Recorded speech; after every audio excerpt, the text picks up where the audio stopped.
Sharper Point Commentary, presented by Schwartz Laser Eye Center. Even though one of the two Phoenix police officers shot by a suspect on Tuesday evening has gone home, Phoenix Sergeant Phil Krinsky told us last night his partner still remains in critical but stable condition. He is still fighting for his life. Still fighting for his life, so he has a long way to recover if he ever gets to anything that's even close to being whole again. On yesterday's Arizona's Morning News, former Assistant Phoenix Police Chief and current Phoenix Councilman Kevin Robinson told us this about the man accused of shooting those Phoenix police officers. I know that he had an extensive criminal record. He had served time in prison. And had just recently been released from his latest stint in prison early when he allegedly opened fire on police. So many are asking, is it time to talk about locking up and finally throwing away the key on some of these individuals? The man accused of shooting those two officers had a long rap sheet, including arrests, charges, and convictions in at least 4 different counties in Arizona. One thing is clear from the charges he's faced. He obviously has a drug problem. I don't know if it's a full-blown addiction, which is a disease. I know this because I'm a recovering alcoholic and I have that disease, but that doesn't mean you get a pass and another pass and a pass after that pass until you finally kill someone. I know this affects the families of the addicted, but the actions of those who have a drug or alcohol problem also affect the families of the people the addicts hurt, and even the people who lived through previous tragedies.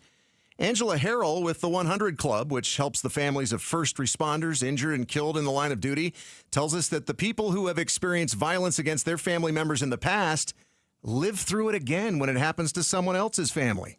They absolutely do. 2 nights ago now, the night of the incident, I was contacted somewhat immediately by Chelsea Moldovan, the spouse of Tyler Moldovan, who was also shot in the line of duty. And she right away said, I want to be there for the spouse. I want to be there to help. Former Pinal County Attorney Lando Voyles told Jamie and me this morning that Arizona has some of the stiffest sentencing guidelines in the country and has a sort of 3 strikes law. Based on the sentencing chart, the Arizona sentencing chart, once you get to the category 3, which is Arizona Revised Statute 13703J, it specifically says that once you get there, probation is not eligible. And all you have to have is 2 historical priors to get to that category. Yet, he got out of prison early. Listen, I'm all for second chances, especially for those trying to conquer addiction. But if you reject getting better time after time, you still may not be responsible for having the disease of addiction, but you are responsible for not treating your disease. And you need to pay a penalty. And I realize we can't do this with everybody, and we actually probably can't do it with many people, but maybe. You need to be locked up for the rest of your life. Thanks for watching Sharper Point. Click to see more from Arizona's Morning News and tap the button in the middle to subscribe.